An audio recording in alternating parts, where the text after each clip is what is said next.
Hello everyone. स्वागत है आप सबका एक बार फिर से आपके अपने यूट्यूब चैनल पर।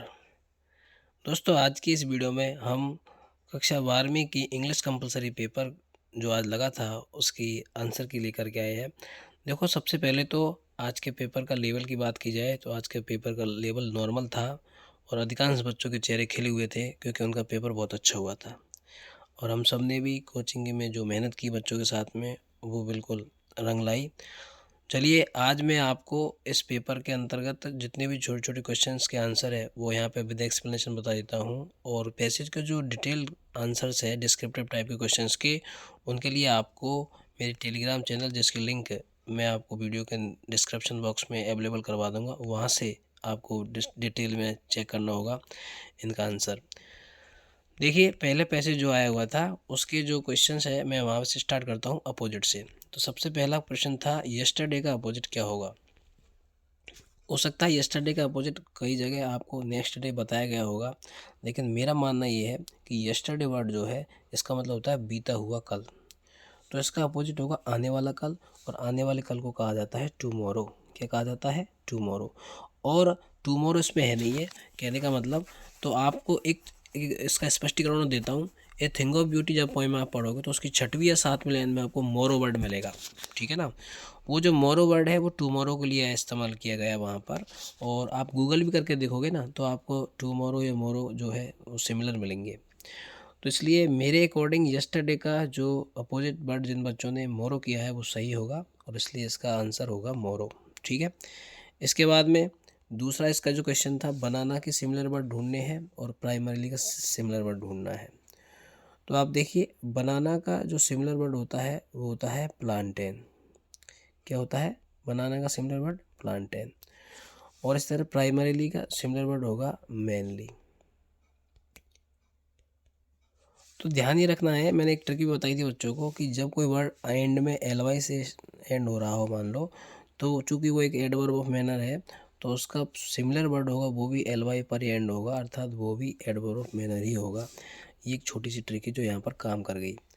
इसके बाद में अपन देखते हैं आगे, और अगले पैसेज में किसी प्रकार के क्वेश्चन ऑब्जेक्ट इस तरह के नहीं पूछे गए सिमिलर या अपोजिट वाले। तो अब मैं आपको सेक्शन बी की ओर ले चलता हूँ। सेक्शन बी में पहला प्रश्न जो था वो था मैट्रिमोनियल कॉलम के अंतर्गत पूछे जाने वाला वैवाहिक पत्र, वैवाहिक जो एडवर्टीजमेंट दिए जाते हैं उसके बारे में था। आपको अपनी बहन के लिए एक लड़के के दूल्हे की तलाश है, तो उसके लिए आपको एडवर्टीजमेंट देना था क्लासिफाइड कॉलम में। तो इसके लिए आपको जो ग्रूम था उसके लिए है तो आपको हेडिंग डालनी थी ग्रूम। ठीक है ना? और उसके बाद में आपको वो पूरा जो मैंने आपको अकॉर्डिंग टू फॉर्मेट बता रखा था उसके हिसाब से करना था। इसी का जो दूसरा आया था वो था वुमेन एजुकेशन के बारे में। आपको उसके फेवर में क्या लिखने थे, कुछ विचार लिखने थे। क्योंकि आपको पता होना चाहिए कि इस वाले टॉपिक में 3 नंबर का प्रश्न जो आता है उस वाले टॉपिक में 4 टॉपिक है 12th में, एडवर्टीजमेंट, नोटिस, इन्विटेशन और आर्गूमेंट। तो आर्गूमेंट में 2 बातें लिखी जाती है, एक तो अगेंस्ट और एक फेवर में। तो ये फेवर में थी, यानी महिला शिक्षा के बारे में आपको अच्छी अच्छी बातें लिखनी थी कि महिला शिक्षा का महत्व क्या है। अगर आपने लिखा होगा तो इसमें महिला शिक्षा का महत्व के बारे में लिखना था। इसके बाद नेक्स्ट क्वेश्चन देखते हैं, वो था रिपोर्ट पर आधारित, और रिपोर्ट में आपको एन एजुकेशनल टूर पर रिपोर्ट लिखनी थी। अब चूंकि एजुकेशनल टूर पर हमारे नोट्स की अगर बात करें तो वहाँ पर हमने आपको एजुकेशनल टूर पर एक नोटिस लिखवा रखा था, और नोटिस पढ़ाते समय मैंने आपको ये भी कहा था कि कोई ज़रूरी नहीं है कि नोटिस अगर आपके नोट्स में है तो वो नोटिस में ही आएगा। जो चीज़ें नोटिस में दे रखी होती है वो रिपोर्ट में कन्वर्ट हो सकती है, जैसे कि यहाँ पर हुआ।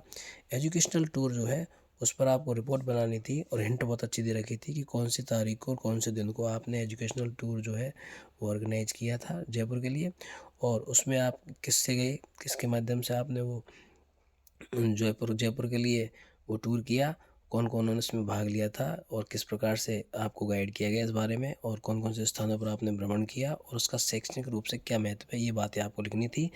लेकिन मैंने साथ में ये भी कहा था आपसे कि इसका अथवा में पैराग्राफ आता है, तो पैराग्राफ जो है 10th क्लास के जो लेवल के जो पैराग्राफ है वो आपको याद कर लेने हैं, जैसे कि बेनिफिट्स ऑफ मॉर्निंग वॉक है, इस scene at the railway platform है, इसके अलावा विजिट टू एजू है। इस प्रकार के जो नॉर्मल कॉमन जो पैराग्राफ है वो इसमें आते हैं, जैसे कि इसमें आया हुआ है। इसके बाद में नेक्स्ट क्वेश्चन जो था हमारा वो था कंपोजिशन पार्ट में से, लेटर वाले में से एक लेटर लिखना था किसको, एडिटर को, किसको, लोकल डेली न्यूज़पेपर का कोई एडिटर हो उसको। तो एडिटर वाले लेटर आए थे। साल भर हमारी कक्षाओं में ये बात चर्चा में रही थी कि इस बार एडिटर वाले पत्र और जॉब लेटर को प्राथमिकता से याद करना है, क्योंकि ये एग्जाम पॉइंट ऑफ व्यू से महत्वपूर्ण है और ये बात सही भी साबित हुई। तो आपको एडिटर डेली न्यूज़पेपर जो होता है उसके एडिटर को पत्र लिखना था। किस बारे में लिखना था, ध्यान आकर्षित करने के लिए, किनका, अधिकारियों का। किसके बारे में, स्ट्रीट लाइट्स खराब होने के बारे में। नोट वर्किंग का मतलब खराब होना है ना, तो खराब होने की स्थिति में वो कई दिनों से आपके मोहल्ले में। तो आप गणेश नगर जयपुर के निवासी हो, तो आपको अपने स्वयं के पते में गणेश नगर जयपुर लिखना था। इसके बाद में एक लाइन छोड़ के डेट लिखनी थी। इसके बाद में एक लाइन छोड़ के आपको लिखना था द एडिटर। उसके बाद में द अखबार का नाम लिखना था। उसके बाद में जयपुर लिख देना था। इसके बाद में आपको सब्जेक्ट लिखना था। सब्जेक्ट में लिखना था अबाउट द स्ट्रीट लाइट्स, ठीक है ना। इसके बारे में ये लिखना था, यह लिखना था अबाउट द स्ट्रीट लाइट्स, ये आपको लिख देना था उसमें स्ट्रीट लाइट्स के बारे में, ठीक है ना। और that are not working in condition, working condition ऐसे भी आप लिख सकते हो उसको बढ़ा करके, लेकिन सब्जेक्ट जो है शॉर्ट एंड स्वीट लिखना चाहिए। इसी के अथवा में बहुत ही बच्चों का चहेता और बच्चों का जो फेवरेट था वो जॉब लेटर था, वो भी आया हुआ था। तो इसमें देखो जॉब लेटर में किसको कैसे क्या लिखना था, सुनिए। You have read N advertisement in the Dainik Bhaskar, आपने दैनिक भास्कर में एक विज्ञापन पढ़ा, किसके बारे में, post of a manager, manager की पोस्ट के बारे में, बाल विकास समिति जयपुर। तो संस्था का नाम तो होगा बाल विकास समिति जयपुर और पोस्ट का नाम क्या हो गया, मैनेजर। तो मैनेजर की पोस्ट पर जॉब लेटर आया है, ये मानो आप, ठीक है ना।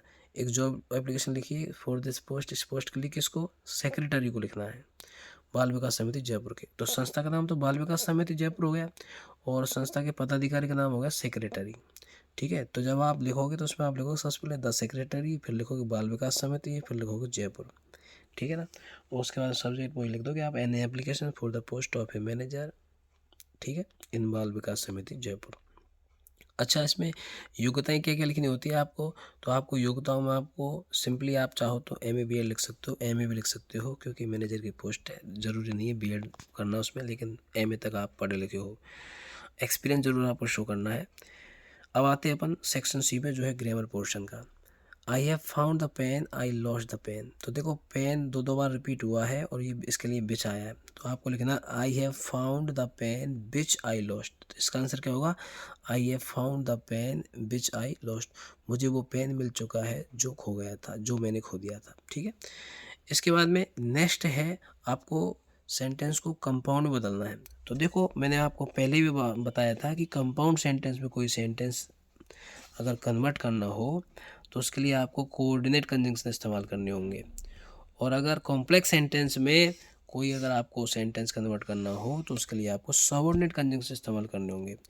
तो कंपाउंड सेंटेंस को शॉर्ट में जो कंजंक्शन होती है कोऑर्डिनेट कंजंक्शन, उनको फैन बॉयज कहा जाता है। फैन बॉयज कौन होता है, फॉर, ठीक है ना, एंड, नॉर, ठीक है ना, व्हाट, और, यट, सो, ये इसकी फुल फॉर्म है।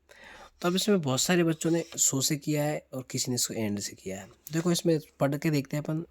नाइट केम ऑन, रात आई या रात हुई, है ना। द रूम ग्रू डार्क, कमरे में अंधेरा हो गया, यह कमरा अंधकार युक्त हो गया। तो इसमें एक तरह से देखा जाए तो इसमें दो आंसर पॉसिबल है। एक पॉसिबल तो ये है कि कमरे में अंधेरा होने का कारण क्या था, रात आई। तो एक तरफ तो बहुत से बच्चों ने ये भी किया होगा कि night came on so the room grew dark, ये भी सही है, क्योंकि सो जो है वो कंपाउंड कोऑर्डिनेट कंजंक्शन है और कोऑर्डिनेट कंजंक्शन का प्रयोग कंपाउंड सेंटेंस में होता है। एक इसमें night came on and the room grew dark, रात आई और अंधेरा हो गया, ठीक है ना, ये हो सकता है। तो इसको दोनों प्रकार से जोड़ा जा सकता है, एंड से भी जोड़ा जा सकता है, सो से भी जोड़ा जा सकता है। अब डिपेंड करता है एग्जामिनर किस बात को सही मानता है, ठीक है। क्योंकि इसमें एक घटनाक्रम के बाद दूसरा घटनाक्रम हुआ है, इसलिए घटनाओं के सीक्वेंस के अकॉर्डिंग देखा जाए तो इसमें रात आई और उसके बाद में अंधेरा हुआ एक तरह से। तो तो उसमें घटनाएं जो दो होती है ना, अगर रीजन होता तो अब देखो, तो वैसे रीजन ही हो सकता है कि रात आई उसी कारण से तो कमरे में अंधेरा हुआ, तो इसको आप सो से भी जोड़ सकते हो और इसको एंड से भी जोड़ सकते हो, और दोनों ही जो कोऑर्डिनेट कंजंक्शन है तो दोनों को ही सही है मेरी समझ में। तो अब देखते हैं एग्जामिनर किसको सही मानता है। चलिए अगला क्वेश्चन देखते हैं, और ये वो प्रश्न है जो बहुत बार चर्चा में रहे हैं, लगातार कक्षाओं में बताते रहे हैं, टेस्ट सीरीज में बताते रहे हैं। द बर्गलर्स ब्रोक इनटू, सेंध लगाने को बोलते हैं ब्रोक इनटू, तो इसका आंसर होगा ब्रोक इनटू। वह गेट्स अप, उठता है कब, सुबह जल्दी उठता है। और ही पुट ऑफ, स्थगित कर देना, उसने अपने प्रस्थान को एक सप्ताह के लिए स्थगित कर दिया, तो इसमें आएगा पुट ऑफ। इसके बाद में बहुत सिंपल आए थे, कंजंक्शन भी बहुत सिंपल आए थे। वर्ड्स फ्लाई एंड, पक्षी उड़ते हैं और मछलियाँ तैरती है, ठीक है। ही वॉज स्लीपिंग व्हाइल, जो मैंने आपसे कहा था व्हाइल से सेंटेंस जब जुड़ा जाता है तो दोनों तरफ पास्ट वर्ब के साथ आईएनजी फॉर्म आती है। इसमें एज तो इसलिए नहीं आया क्योंकि एज चूंकि कर देता है और वह सो रहा था, चूंकि मैं किताब पढ़ रहा था, ऐसा सही नहीं बैठेगा। और व्हाइल के दोनों ओर पास्ट कंटिन्यूअस टेंस आता है, इस नियम के अकॉर्डिंग व्हाइल इसमें सही होगा। अगला है Raju is not only an intelligent boy but also good player. तो इसमें चूंकि तुलना तो नहीं रही है, तुलना होती है तब तो एजेज का प्रयोग होता है, तो इसमें ये बताया जा रहा है राजू न केवल एक इंटेलिजेंट लड़का है बल्कि एक अच्छा खिलाड़ी भी है, तो इसलिए नॉट ओनली बट ऑल्सो का प्रयोग इसमें होगा। सेक्शन डी की बात करें तो सेक्शन डी में ऑप्शन वाले क्वेश्चन आए थे, तो मैं आपको इसको भी बताया चलता हूँ। चंपारण की जो राजधानी है वो मोतिहारी बताई गई है पैसेज में, तो उसका उत्तर होगा मोतिहारी। इसके बाद में अगला प्रश्न है where did the vast multitude greet Gandhi. तो विशाल जनसमुदाय जो था उसने गांधी जी का अभिवादन कहाँ पर किया था, रेलवे स्टेशन पर किया था। इसके बाद में अगला हु हैड बीन मालट्रीटेड, किसके साथ दुर्व्यवहार किया गया था, तो वो एक किसान के साथ दुर्व्यवहार किया गया था। अगला क्वेश्चन है who started out on the back of an elephant, एक हाथी की पीठ पर सवार होकर के कौन जा रहा था, तो हाथी की पीठ पर सवार होकर गए थे गांधी जी। इसके बाद अगला क्वेश्चन है which place Gandhi use as his headquarters, Gandhi ji ने अपने मुख्यालय के रूप में कौन से स्थान का इस्तेमाल किया, एक मकान का, ए हाउस का। और किसने गांधी जी को वापस कस्बा लौट जाने का आदेश दिया, तो वो सुपरिटेंडेंट मैसेंजर था, उसने गांधी जी को लौट जाने का आदेश दिया। तो ये 6 क्वेश्चन सिंपल थे, आप सभी के सही हो गए होंगे। पूरा वीडियो देखने के बाद में आप मुझे कमेंट बॉक्स में अपना स्कोर जरूर लिखना, ताकि मैं अनुमान लगा सकूँ किस प्रकार से। देखो ये क्वेश्चन जो था बहुत बार कैप्सूल नोट्स में से मैंने जो इंपॉर्टेंट क्वेश्चन बनाए थे उनमें से दोनों दे रखे थे, और दोनों 3 नंबर में आ चुके हैं। इसके बाद में एक मैंने ये भी कहा था कि एक प्रश्न थोड़ा सा घुमा के पूछा जाएगा जो नोट्स से थोड़ा सा हटके आपको लगेगा, वही प्रश्न इस तरह का है कि वर्णनकर्ता ने तीसरी बार जब वो नीचे गया तो क्या हुआ, तो वो आपको उसमें लिखना था। बाकी ये प्रश्न चर्चा में कई बार रहा, पढ़ाते समय कई बार बताया इसके आंसर कि साहेब ए आलम उसका पूरा नाम था, द लॉर्ड ऑफ यूनिवर्स उसके नाम का अर्थ था। इसके बाद में आपको एक्सप्लेनेशन करनी थी, ये स्टेंजा कई बार टेस्टेज में दिया गया था। अच्छा अगला क्वेश्चन देखते हैं थीम। मैंने आपको एक पेज पर्सनली दिया था थीम, सारे पोइम्स की थीम का, कि आपको थीम सबकी पोइम करेक्ट लेनी है। और यहाँ पर आप देखो दोनों क्वेश्चन थीम से रिलेटेड आ गए, तो निश्चित रूप से आप सभी ने अच्छे किया होगा। इसके बाद में ये क्वेश्चन न जाने कितनी बार हमने थिंक ऑफ ब्यूटी का क्वेश्चन जब दिए थे तब कई बार टेस्टों में दिया था, ये क्वेश्चन भी कई बार पूछा गया था। इसके बाद में यहाँ पर आप देखो नरेटर ने थर्ड लेवल पर क्या इमेजिन की, तो इसमें आपको थर्ड लेवल का जो सीन था वो पूरा डिस्क्रिप्ट कर देना था, ठीक है ना। इसके अलावा ये प्रश्न जो है ये भी अच्छा था कि वर्णनकर्ता जो है खुशी के मारे अनियंत्रित क्यों हो गई, तो वर्णनकर्ता में कौन है यहाँ पर, बामा, ठीक है, तो बामा के बारे में लिखना था इसमें। अगला प्रश्न था कि डेयरी जो है वापस मिस्टर लैम से दूसरी बार मिलने क्यों जाना चाहता था, क्योंकि डेयरी जो है उसकी पॉजिटिविटी से बहुत इम्प्रेस हो गया था। और सदा हॉकी के कार्य से क्या आप सहमत हो, वर्णन करिए, तो आपको इसमें सदा हॉकी का कैरेक्टर स्केच लिख देना था और उसने किस तरह से उसको बचाया उसके बारे में लिख देना था, तो अभी काम हो जाएगा। चलिए मैं आपको अब MCQ की ओर लिए चलता हूँ। MCQ अच्छे लेवल के थे, अच्छे क्वेश्चन थे, अंदर से पूछे गए थे।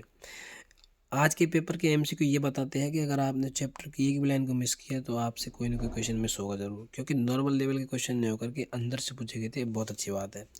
लुइसा कौन थी, तो लुइसा जो थी नरेटर की वाइफ थी।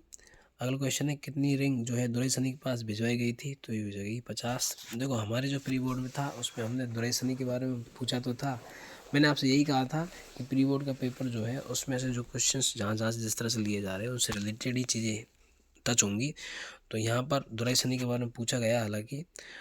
और इसके बाद में गोंडवाना जो है कितने वर्षों तक फला फूला, तो वो 500 वर्षों तक, 500 मिलियन वर्षों तक फला फूला था, इस बात को याद रखिए। और 650 मिलियन पहले वो क्या था, अस्तित्व में था। ये प्रश्न मैंने बहुत बार कहा भी था आपसे कि स्पेलिंग याद रखना, स्पेलिंग से रिलेटेड ऐसे ऑप्शन आएंगे जो आपको कंफ्यूज कर देंगे, इसलिए स्पेलिंग का विशेष ध्यान रखना।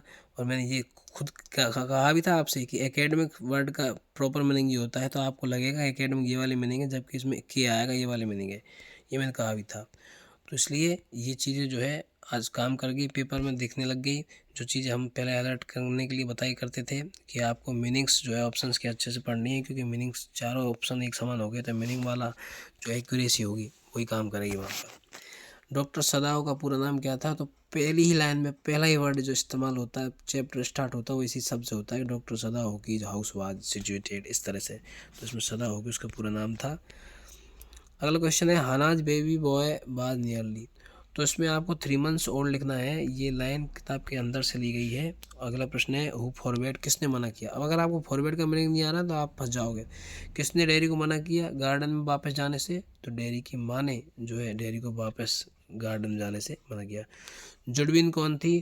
तो जुडविन जतकलासा की फ्रेंड थी।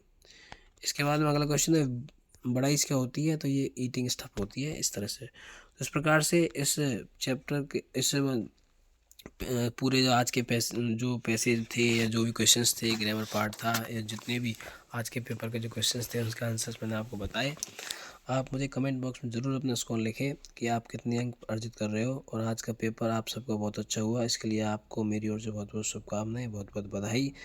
और मिलते हैं आपके लिए अगले एक और इन्फॉर्मेटिव वीडियोज़ के साथ में। तब तक के लिए आप सभी को जय हिंद, जय भारत।